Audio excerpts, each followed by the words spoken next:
Oi, pessoal, boa noite. Como é que vocês estão? Viram aí a aula anterior? O que é que vocês acharam? Tiveram dúvidas? Me deem um retorno, tá? Lá no feedback, no sala de aula, me deem um feedback. Eu preciso que vocês conversem comigo, não me deixem só, não. Já é muito ruim ficar aqui sozinha, sem vocês por perto, então vamos embora, mandem aí um retorno, me falem como é que estão, tá? Se tiveram dúvida em qualquer coisa, olha, quem tiver, às vezes tem gente que tem vergonha de colocar lá no grupo, pensar, vai ser uma dúvida boba, ou é desnecessário perguntar isso aqui, é muito óbvio, mas às vezes não é, tá? Então, se vocês tiverem algum problema em colocar as dúvidas no mural, vocês podem colocar elas no privado para mim, me manda no e-mail, tá?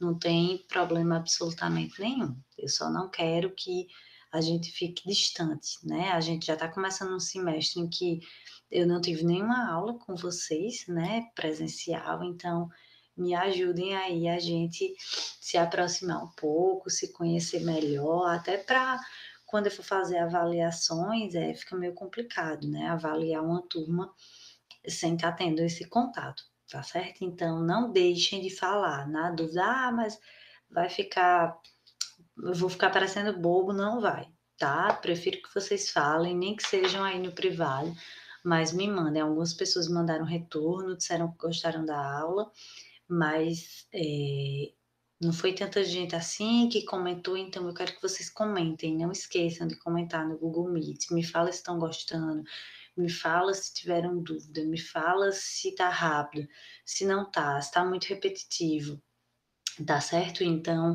sugestões aceito demais, tá certo? Então, mandem aí para a gente se manter em contato, tá certo? Gente, hoje é a nossa segunda aula, né? A gente vai dar continuidade ao conteúdo visto na aula anterior, né? Na aula anterior a gente fez um apanhado histórico breve, né? A gente falou sobre o que era falência, sobre o que era recuperação, onde esses institutos eles iam, né? Entrar, em que momento a gente ia falar disso, a gente falou também do princípio da preservação da empresa, né? Inclusive depois eu mandei para vocês um link lá de uma notícia justamente falando, né? Já novidades, né? Muita novidade que vai surgir aí enquanto a gente estiver estudando em razão da pandemia, então isso vai ser bem comum, tá? E a gente vai estar sempre acompanhando. Como eu falei para vocês, eu acredito muito que agora nesse período de pandemia, o princípio da preservação da empresa ele vá se sobressair ainda mais, tá? Ele vá muitas vezes quando em confronto com outros princípios, talvez ele seja o escolhido, tá certo? Então, vamos ficar de olho porque o que a gente estudou na aula passada vai ser a base para tudo que vem agora, tá certo? Eu acredito fortemente que essa base principiológica, né, do direito empresarial, que inclusive vocês já estudaram antes, mas eu trouxe esse da preservação da empresa, porque serve muito aqui para nossa cadeira, né, de falência, recuperação judicial, mas todos os outros eles vão ser bastante usados também. Então, vamos ficar aí de olho nas novidades e vamos nos atualizar. Sempre que eu tiver notícias, vou colocar lá para vocês. Quando vocês tiverem também notícia, verem alguma coisa aí diferente, me mandem que vamos compartilhando, tá? Não vamos deixar só essa coisa de aula e vocês assistindo a aula sem uma interação, tá bom? Então hoje, gente, eu queria conversar com vocês sobre alguns temas, tá?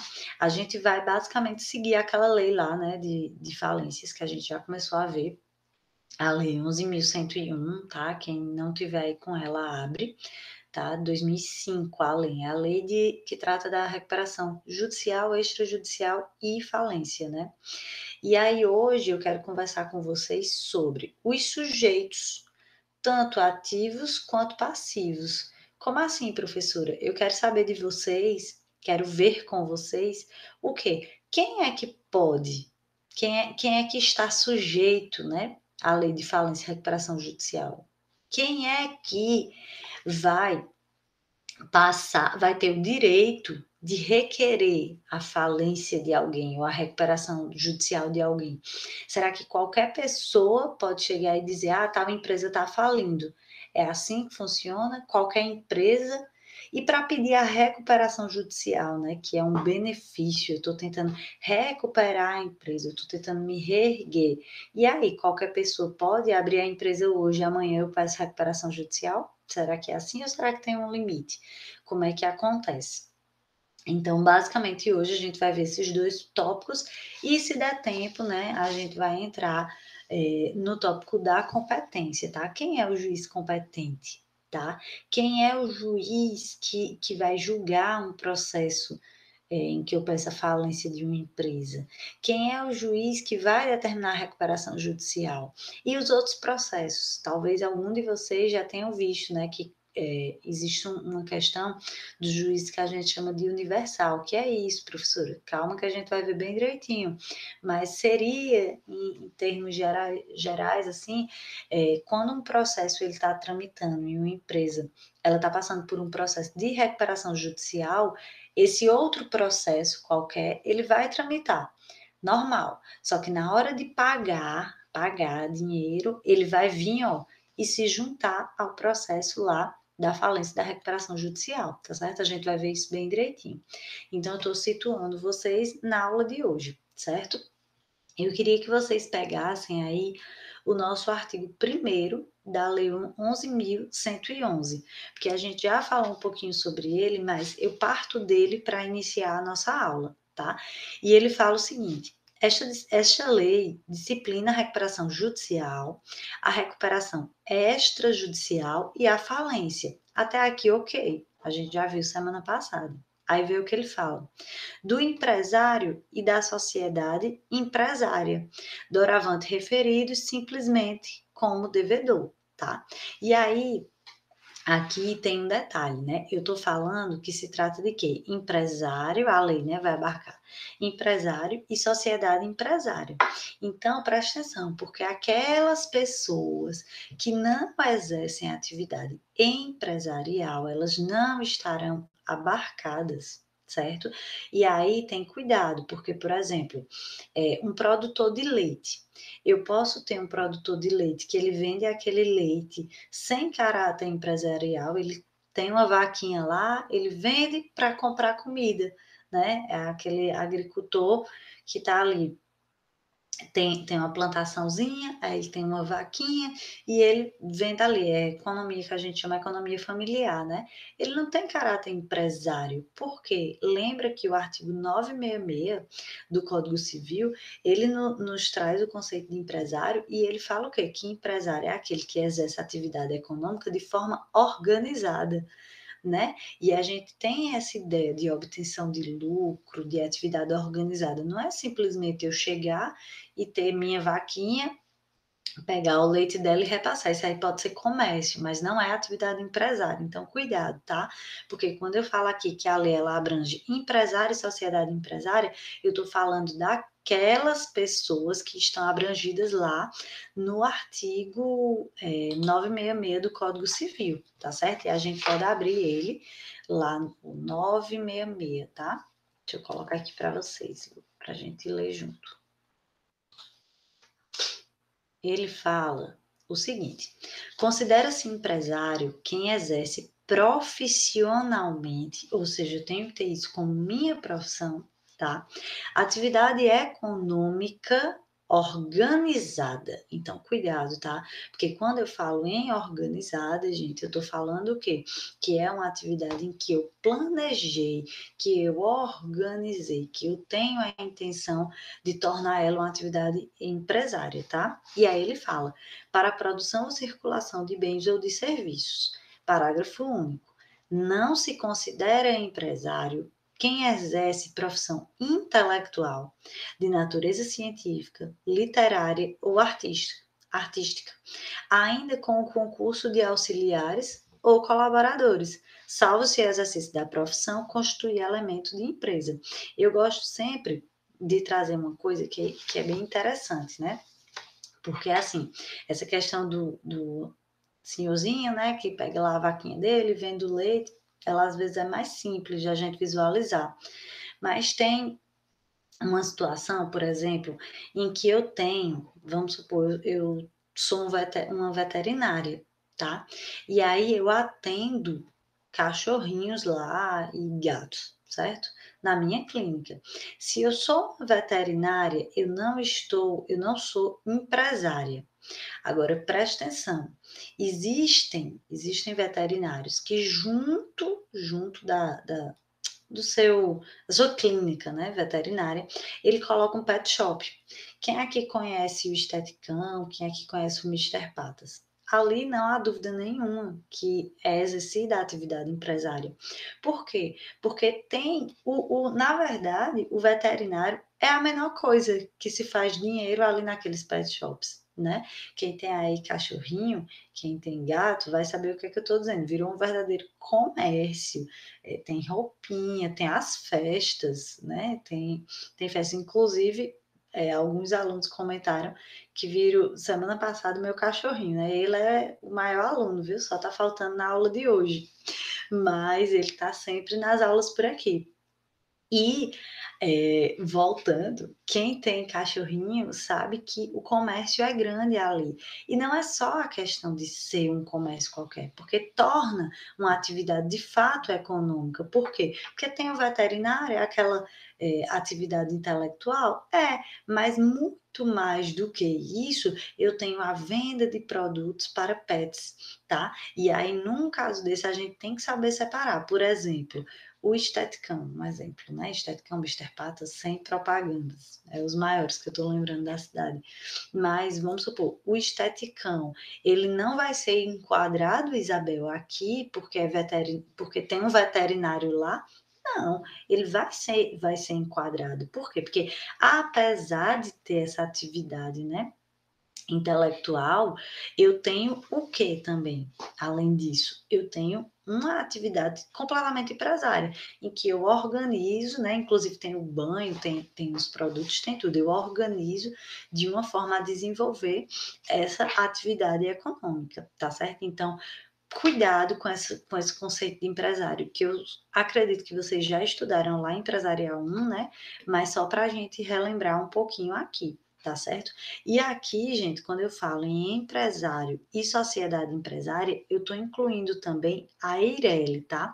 Isabel, e por que Porque é que aqui não consta Eireli no artigo 1º, porque vê, a lei é de quando? De 2005, e a lei que criou a Eireli é de quando? 2011. Então, por isso que não tá. Poderia haver uma modificação? Poderia e deveria, mas ainda não houve.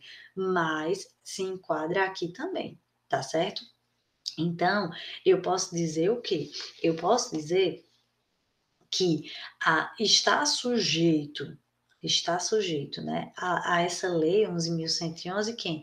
A empresa que tem por titular um empresário individual? Posso. A sociedade empresária? Posso. E a Eireli? Com certeza, tá certo?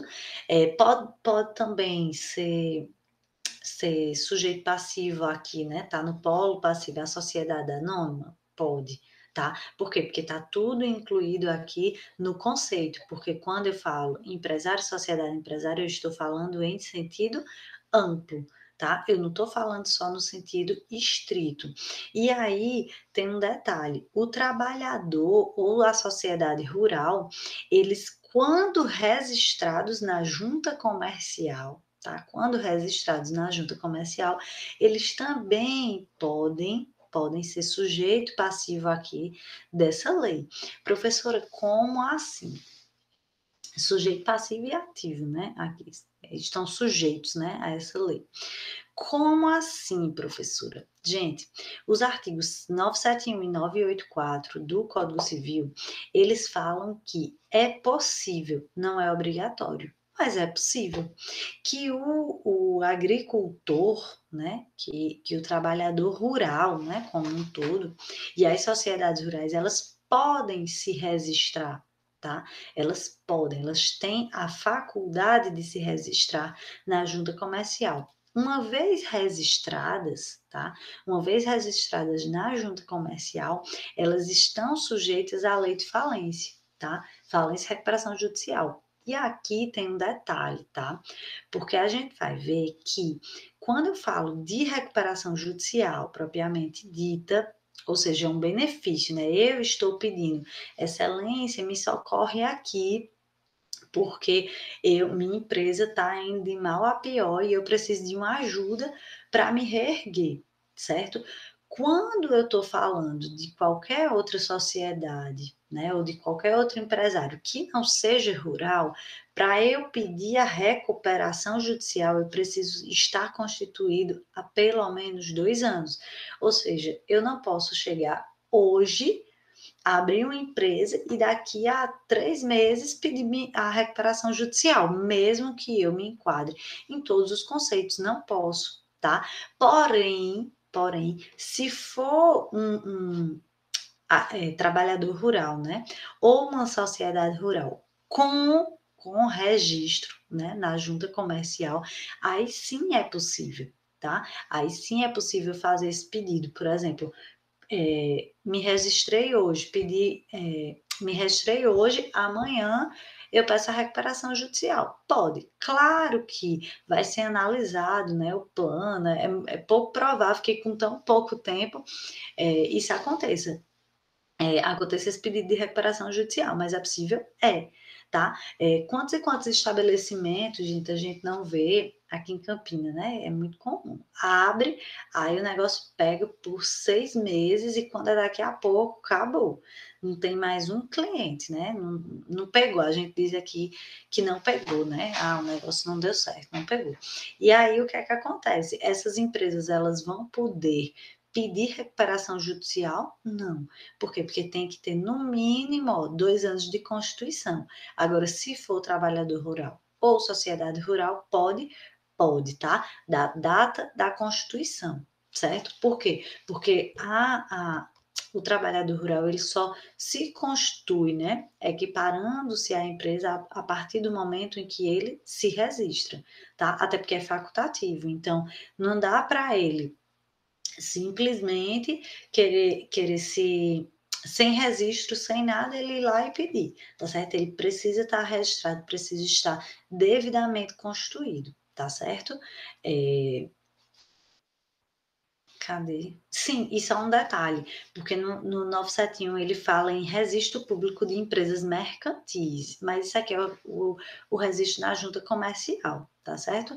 Lembra que alguns termos são utilizados, são meio arcaicos, mas a gente está falando do registro na junta comercial, tá? Que é aquele trabalhador rural que quer se registrar, ele vem na junta, tá? Se não tiver na sua cidade, vem na da mais próxima e faz esse registro, tá certo? Então, o primeiro detalhe é esse aí que eu estava falando para vocês. E essa questão aí dos 2 anos tá no enunciado 97 da Jornada de Direito Empresarial, tá? Então, enunciado 97. Diz lá que eles, a partir do momento que se registram, daí para frente já pode pedir recuperação judicial, diferenciando das demais sociedades empresárias, tá certo? Outro ponto que eu queria ver com vocês é justamente e quem não está sujeito a essa lei. A gente já viu lá o artigo 2º, é o segundo, deixa eu só conferir aqui. É o artigo 2º que fala quem não é. Pronto, esta lei não se aplica a, no caso agora eu estou falando da lei 11.101, tá? E aí ele fala, empresa pública e sociedade de economia mista, né, a gente já viu, instituição financeira pública ou privada, cooperativa de crédito, consórcio, entidade de previdência complementar, sociedade operadora de plano de assistência à saúde, sociedade seguradora, sociedade de capitalização e outras entidades legalmente equiparadas às anteriores. Então, vê que aqui eu não tenho um rol taxativo, eu tenho um rol exemplificativo. Então, veja só, não vai se aplicar todas essas pessoas e ainda tem outras, tá certo? Então, vê só, profissionais liberais ou autônomos e sociedade simples, vai se aplicar? Não, por quê? A gente já viu lá pelo próprio Código, né, Civil, a gente já viu que essas pessoas, elas não são consideradas empresários. E se não são considerados empresários, não estão abarcados pela referida lei, tá certo? A sociedade cooperativa, o artigo 982, tá, do Código Civil, é o seu parágrafo único. Ele fala lá expressamente que as cooperativas, elas não têm o status de empresa, não se equiparam à empresa, tá? Elas têm um regimento totalmente próprio. Então, elas também não vão se submeter à lei de falências. E aqui tenham um pouquinho de cuidado, tá? Porque a gente precisa ter um pouco de malícia. Porque, veja só, não é porque a sociedade cooperativa, ela simplesmente disse que ela é uma sociedade cooperativa, que ela não vai se aplicar, porque, por exemplo, às vezes os credores têm muito interesse em que seja decretada a falência dessa empresa, né, para que os créditos sejam devidamente quitados. E aí o que é que acontece, gente? Tem um detalhe. Às vezes essa empresa ela está só disfarçada de cooperativa, tá certo? E isso não é só aqui no direito empresarial, lá no direito do trabalho também a gente vai ver que tem muitas situações e que na verdade não é bem uma cooperativa, mas ela quer ser. Ela quer ser para se beneficiar, tá? Porque do mesmo jeito que ela própria iria se beneficiar da recuperação judicial, ela pode ser prejudicada, né, quando de uma falência. Então, a gente tem que ter uma maldadezinha, porque assim, eu estou falando que não pode, né? Sociedade cooperativa não pode, mas desde que ela realmente seja uma sociedade cooperativa, né?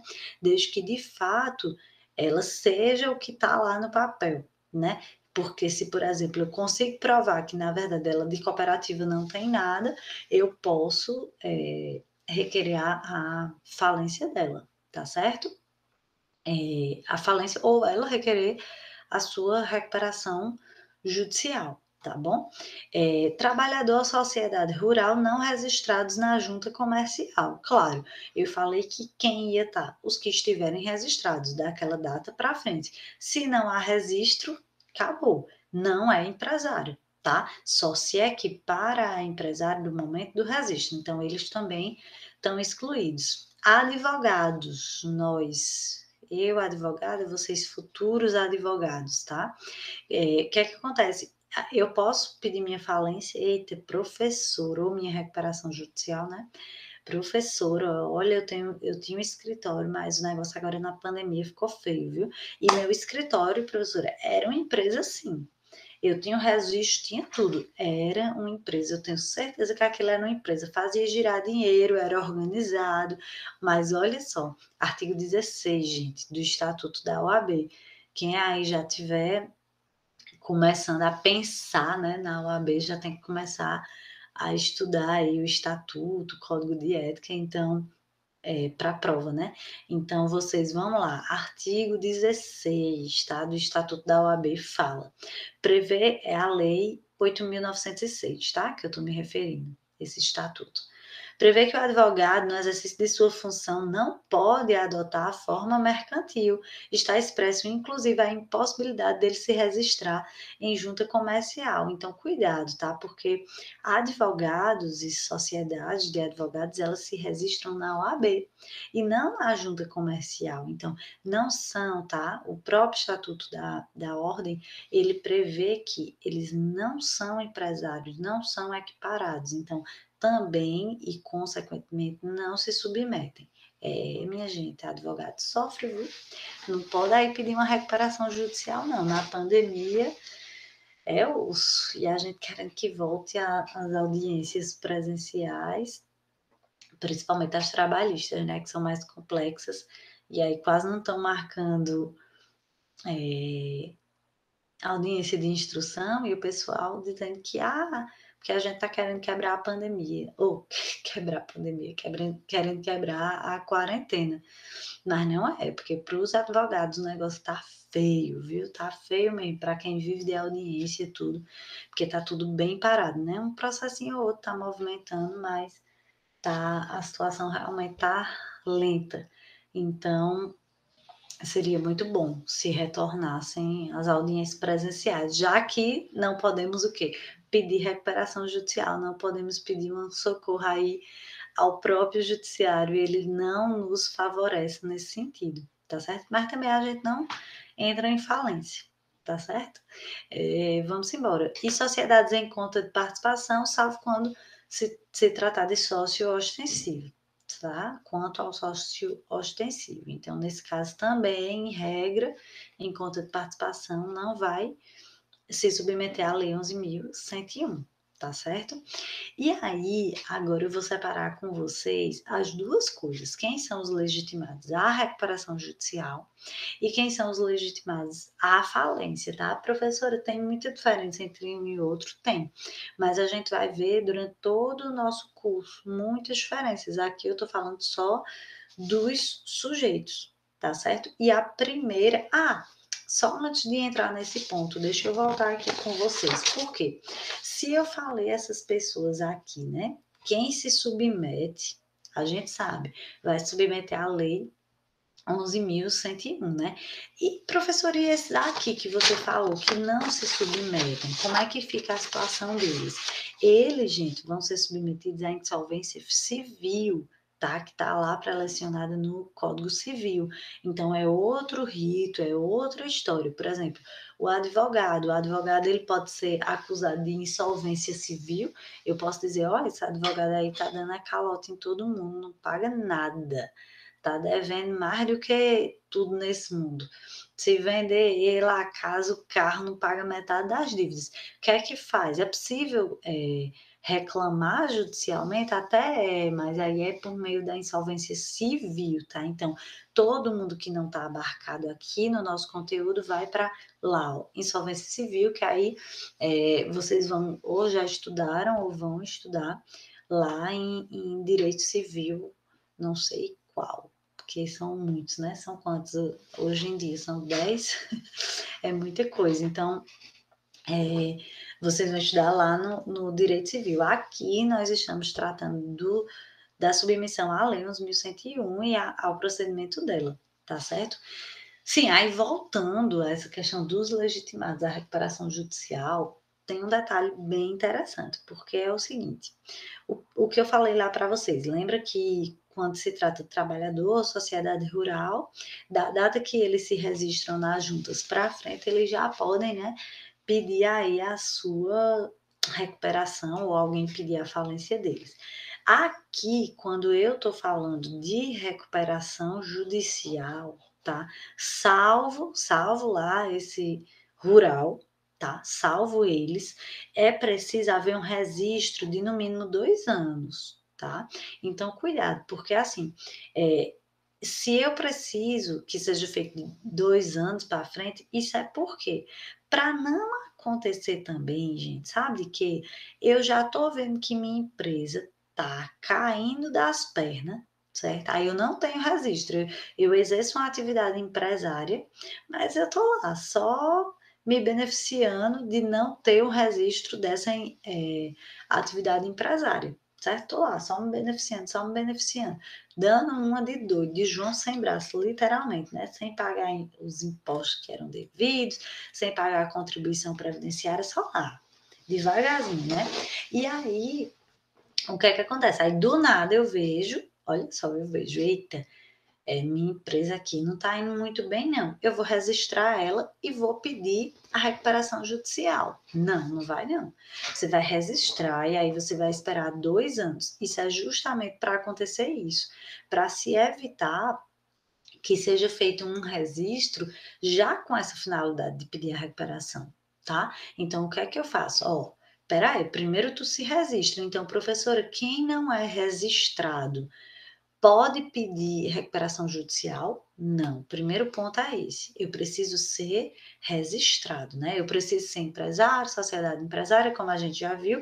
Além disso, eu preciso estar o quê? Registrado. Isso para a recuperação judicial, lembra? É o benefício, é a forma de pedir um socorro ao judiciário, tá bom?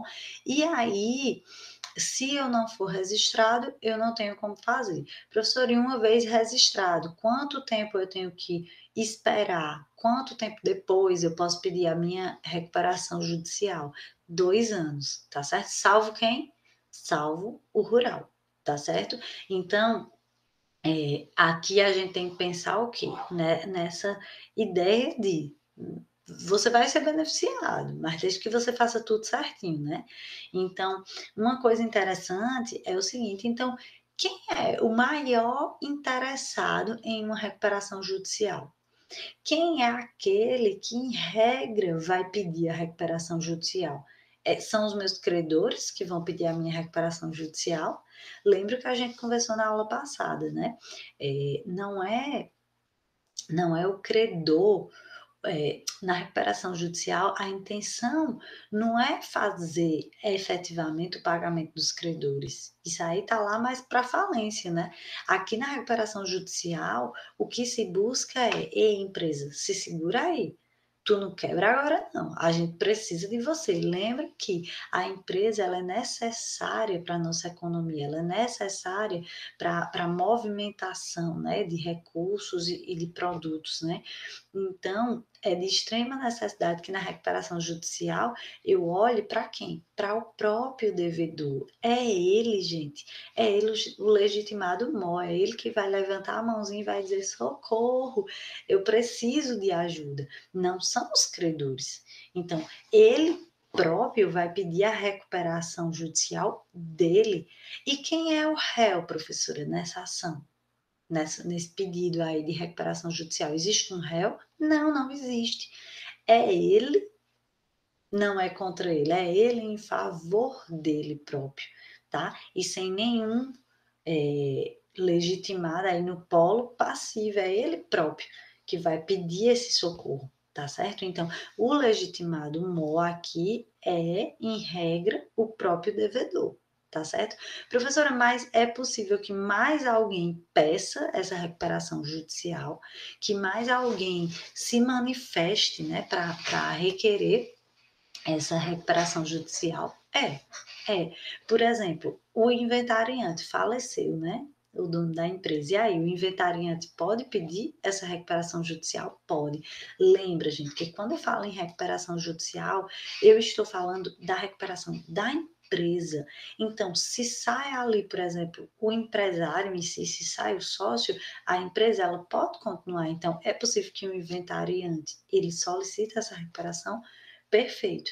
É possível que os sucessores ou o sócio que sobrou peça, por exemplo, eu e José, nós temos o quê? Nós temos uma loja de roupas.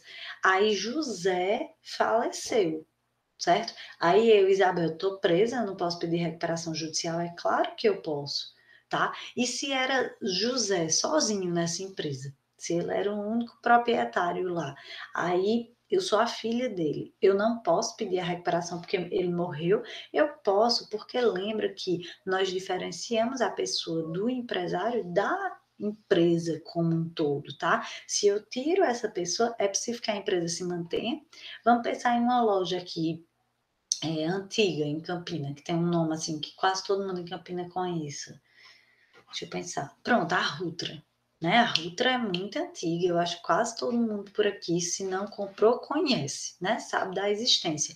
Então, por exemplo, se acontece alguma coisa ao dono da Rutra, mesmo que seja só ele, vai se acabar a empresa? Não, é possível que ela continue. O que houve foi o encerramento daquela pessoa física, mas a pessoa jurídica ela pode continuar. E aí a gente volta para quê? Princípio da preservação da empresa. Então, por isso é que inventariantes, sucessores ou sócios remanescentes, eles podem também pedir essa recuperação, tá certo? Mesmo que seja após a morte. Não é só dar continuidade, é que seja depois. Às vezes acontece o quê? A empresa ia, ó, super bem, super bem, super bem, super bem. Aí aquele dono que era assim, os mãos e as mãos e as pernas, né? Da empresa, ele vai e falece. Aí os filhos assumem e fica naquela, né? Meu Deus, o que é que a gente vai fazer agora? E às vezes a empresa ela começa a desandar. Quantas e quantas vezes a gente não já viu isso, né? E aí começa a desandar e os filhos vão, né? Os sucessores vão dizer, eita, peraí, vamos pedir a recuperação, porque a gente quer manter essa empresa, né? A gente tem interesse em manter ela. viva, mas não estamos conseguindo lidar com essa situação. Então, é possível também que eles peçam, tá? A sociedade empresária registrada em atividade há mais de 2 anos, né? Isso aí a gente já viu.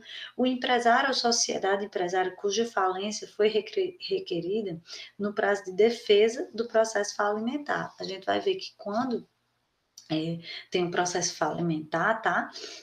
Vai se abrir prazo para defesa. Ó. Meus credores, né? Eu estou devendo a um monte de gente. Aí esse monte de gente vai e entra com a ação contra mim, tá? Pedindo a minha falência. Olha, venda aí os troços que ainda sobra dele e vamos pagar aqui os credores, né?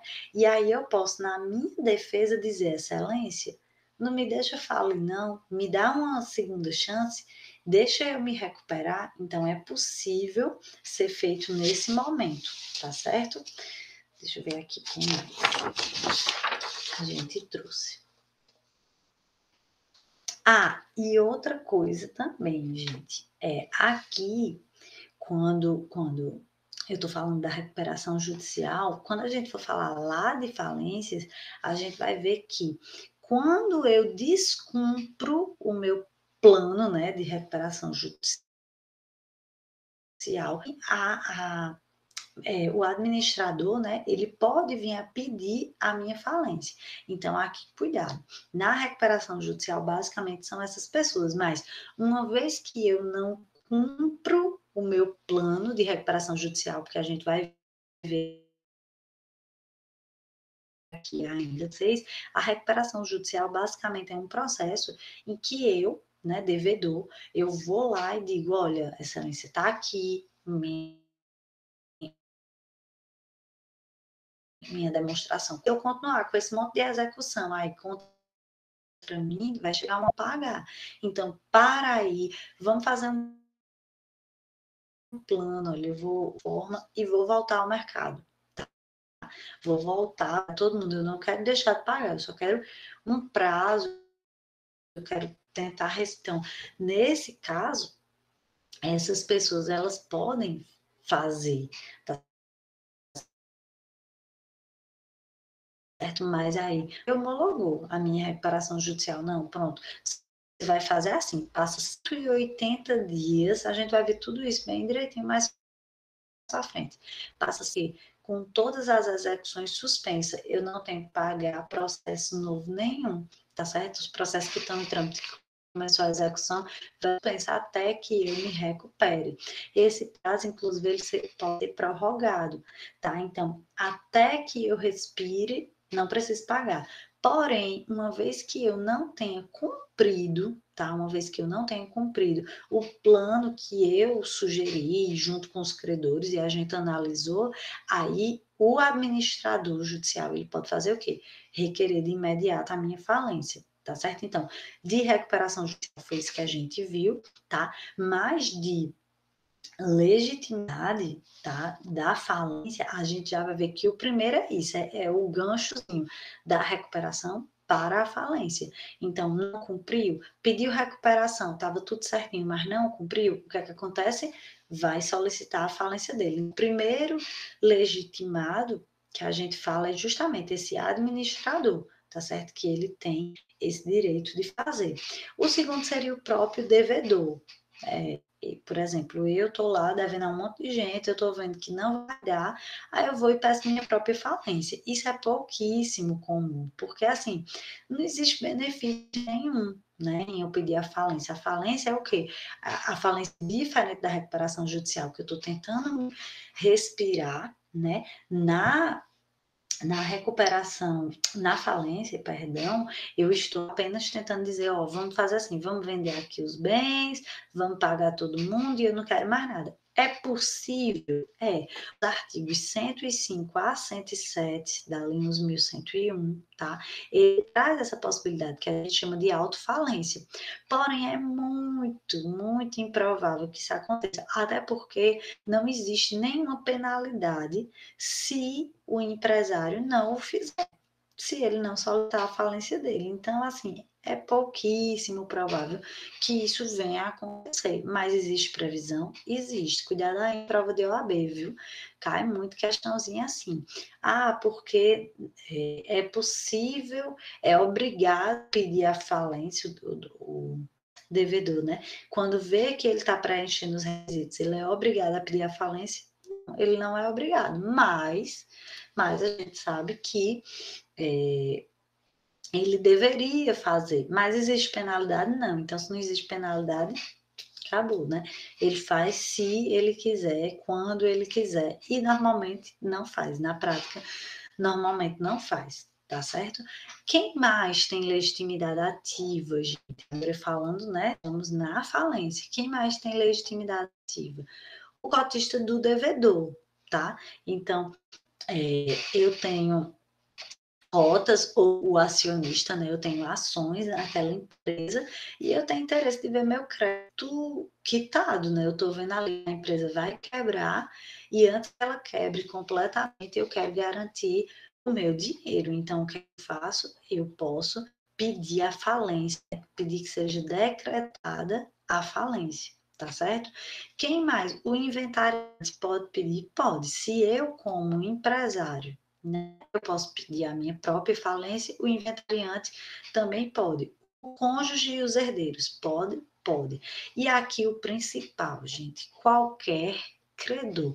Professora, qualquer credor, tá? Ele vai poder se insurgir contra essa empresa e dizer, olha, ele está cometendo aí atos que a gente está vendo que ele está desfazendo o patrimônio, que ele vai encerrar as suas atividades. Então, antes que ele faça isso, vamos correr contra o tempo.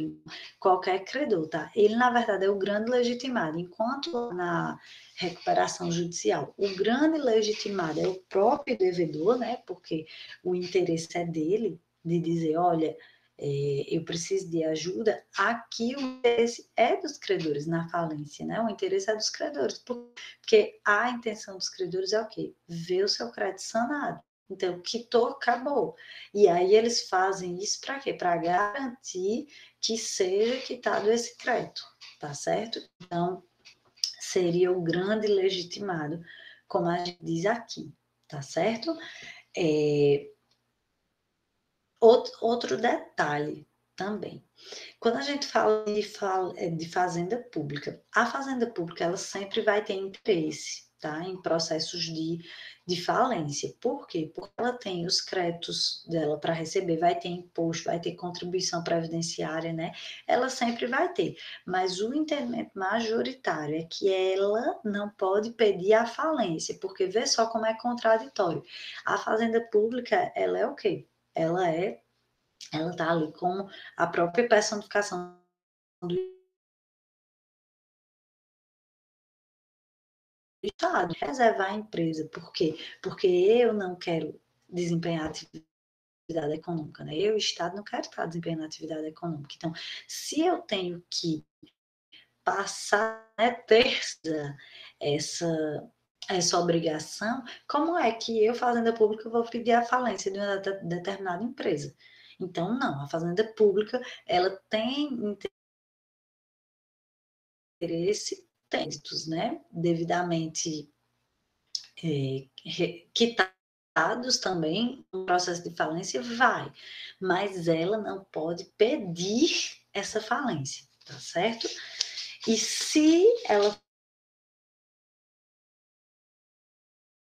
fizer, se ela fizer, ela não vai ficar no quadro lá prioritário. A gente vai ver que existe uma sequência lógica, né?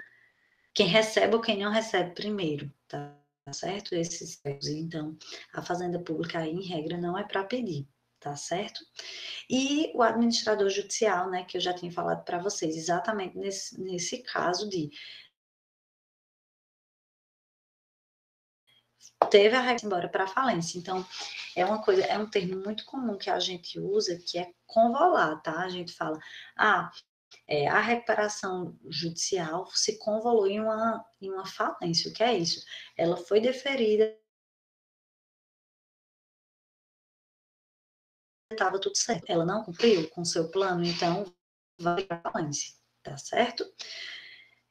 Outra coisa que eu queria conversar com vocês é a falência com relação à legitimidade passiva. Tem um detalhe muito interessante, porque lá na recuperação judicial, então eu tenho que ter registro há pelo menos 2 anos, salvo o rural, né? Aqui na falência não, tá, gente? Presta atenção. Na falência, como eu posso vir a falir? Porque imagina, eu não tenho registro, eu já estava me beneficiando. E aí, imagina, se não pudesse os credores se manifestarem contra mim para pedir a minha falência. Eu ia me valer da minha própria torpeza, né? Então era bom demais, ninguém ia querer se registrar. Então, aqui, para falência, tanto faz se tem registro ou não, tá certo? Tanto faz. Dele, tudo, com registro ou não, eu posso pedir falência deles, tá certo?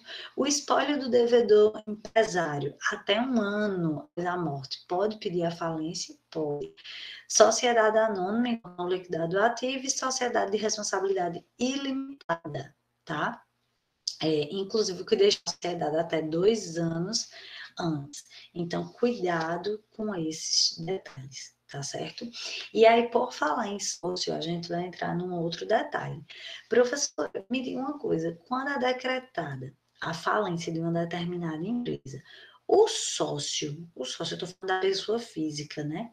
Ele responde. Como é que funciona? Veja só, se a sociedade ela for ilimitada, a responsabilidade, né, dela, limitada, os sócios, eles vão responder, inclusive, eles vão figurar no polo passivo, tá certo? Vai estar lá, contra a empresa fulana e tal, e contra os sócios tal, tal e tal. E se a responsabilidade for ilimitada, tá certo? Se for uma responsabilidade limitada, os sócios vão responder, vão, mas eles não vão, tá aqui, ó, eles não vão ser citados para se defender da ação.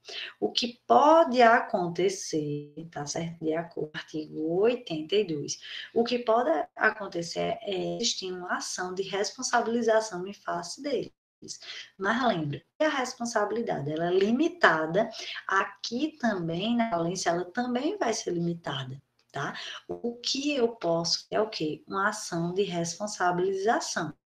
Então, ele participar do processo de falência, ele não vai ser citado, ele não vai ser réu nesse processo. O que vai acontecer é uma ação de responsabilização. Então, não confunde uma coisa com a outra, tá certo?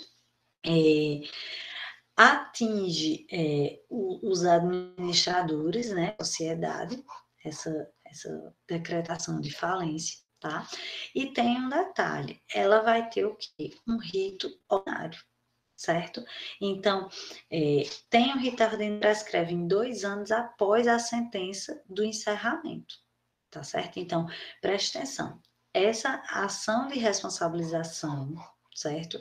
Ela, passado 2 anos da sentença,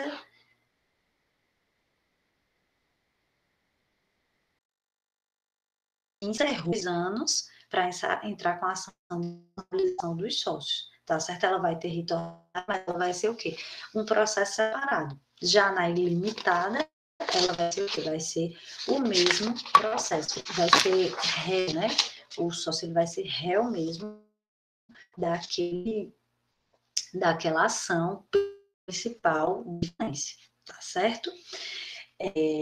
Um detalhe aqui que eu quero passar ainda hoje com eles é sobre a competência, certo? A gente viu os sujeitos, quem pode pedir, quem pode ser, né, beneficiado pela recuperação, prejudicado, né, pela falência, viu que nós podemos fazer com que o próprio empresário, a sociedade empresária, eles próprios podem pedir a sua falência, vimos tudo isso. E agora a gente vai falar, certo? Gente, o que acontece? Quem é o juiz competente? Quem é? Professora, estou entendendo. Vai ser numa vara. Existe uma vara empresarial, existe uma vara falimentar, como é? Não tem varas empresariais, certo? Os processos eles tramitam o quê? Nível, certo? Eles tramitam a vara civil. Então, o que acontece? Quando existe vara, tá? Quando existe uma vara específica para isso, né? Existem comarcas, né? Mas que existe lá vara empresarial de tal lugar. Pronto, aí você vai propor nela. Quando não, que é a regra geral, vai ser o quê? Estadual mesmo. E aí existe um detalhe, tá? Porque, professor, beleza, você vai coisa, qual é esse juízo? Deixa eu ver aqui para vocês. Papelzinho. Qual é juízo? Olha o que o artigo 183, não, 183 não, perdão, o artigo 3º da lei, ele vai falar. Eu vou abrir aqui logo a lei, que fica melhor. Ó, é competente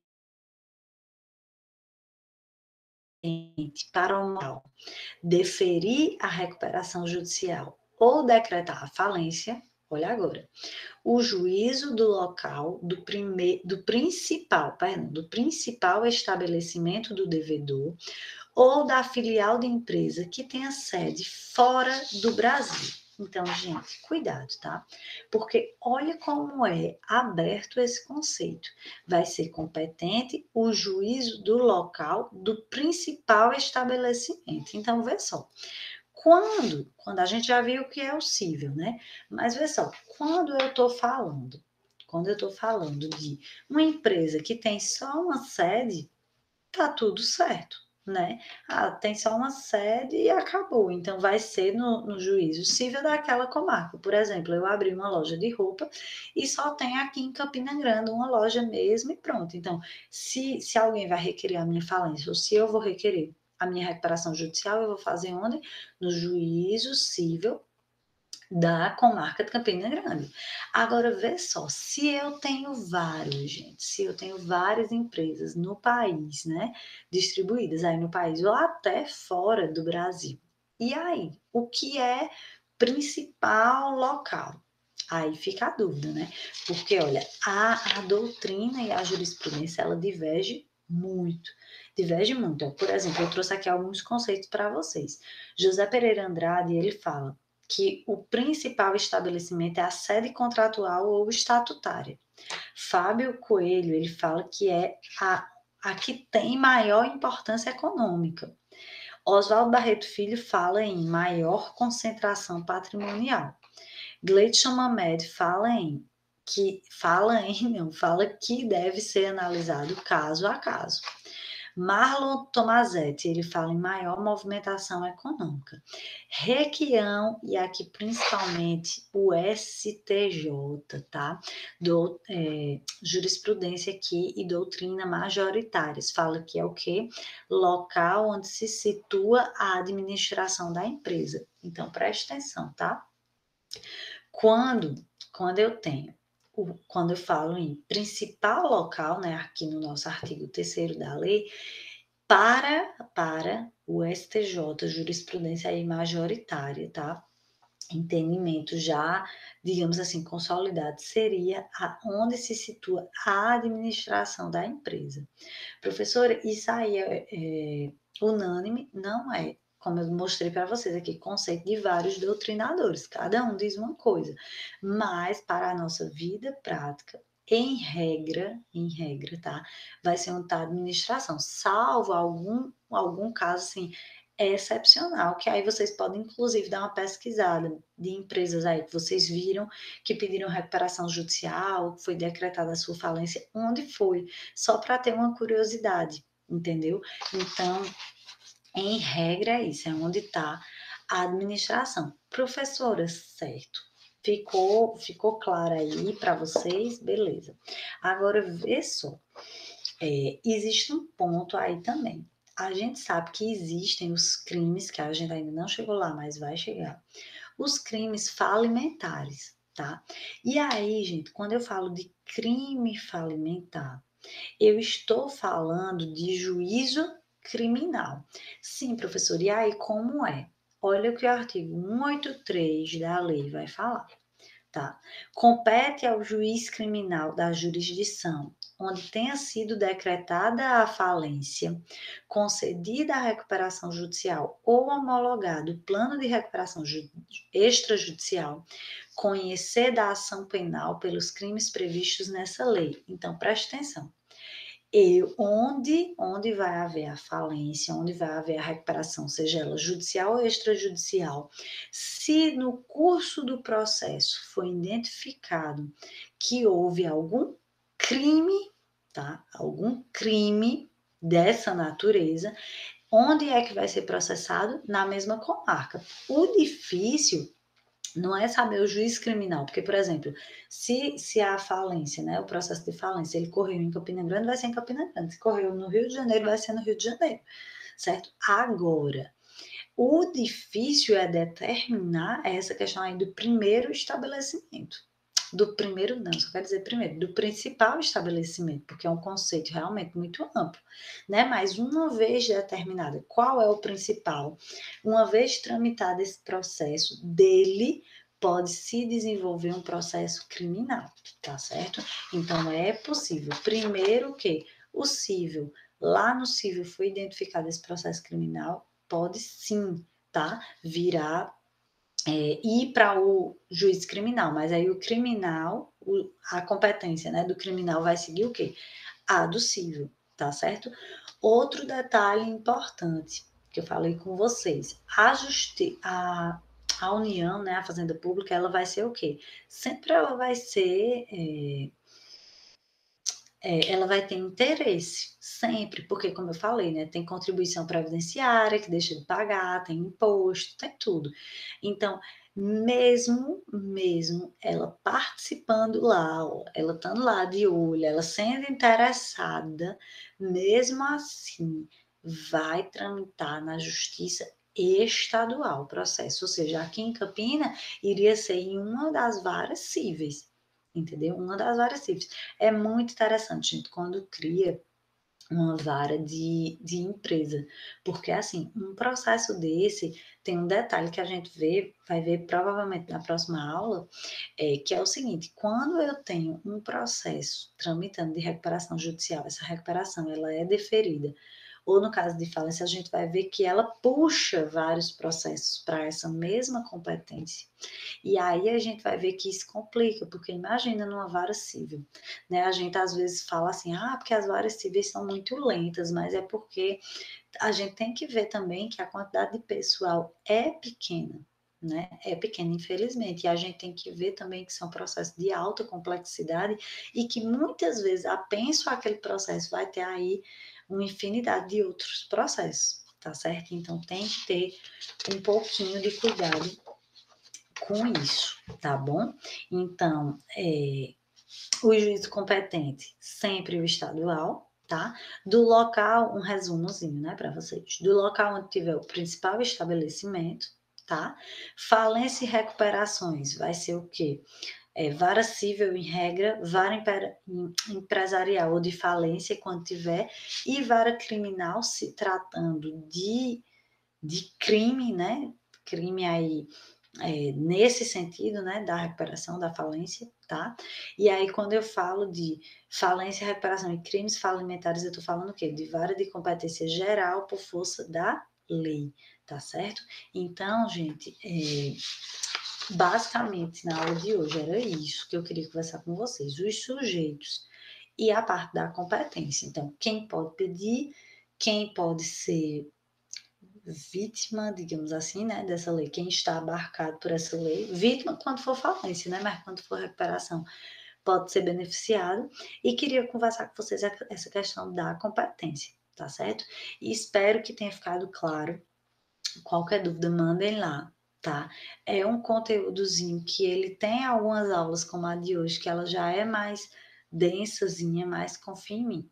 Confia em mim que a gente vai estar sempre puxando aí para o lado prático. A próxima aula a gente já vai falar dessa outra parte, né, que eu estava conversando com vocês, que é essa parte do processo em si, como é que acontece. Eu tenho certeza que vocês já devem ter visto aí falar. Ah, eu estava. Pronto, lembra quando a Oi ela pediu recuperação judicial e foi deferida?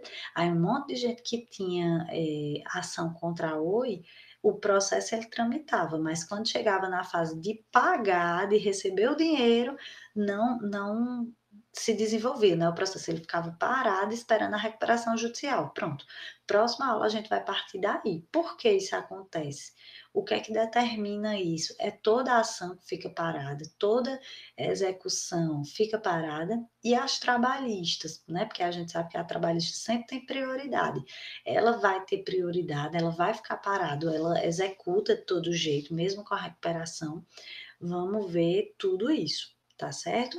Então, eu vou tentar aqui encerrar nossa aula agora, gravar, mandar para vocês no YouTube e me deem retorno, pelo amor de Deus, viu? Me mandem lá a mensagem no sala de aula, me mandem ajuda, mesmo que não tenha dúvida, diga, professora, tá tudo certo, tá bom? Só para eu saber quem é que tá acompanhando e quem não tá. Inclusive, eu estava vendo aqui que nem todo mundo viu a aula passada, porque a quantidade de visualizações no vídeo tá menor do que a quantidade de alunos, então aí vai da consciência de cada um, né?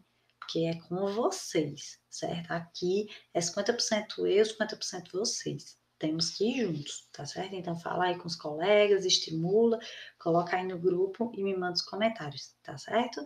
Um abraço bem grande para vocês e até a próxima.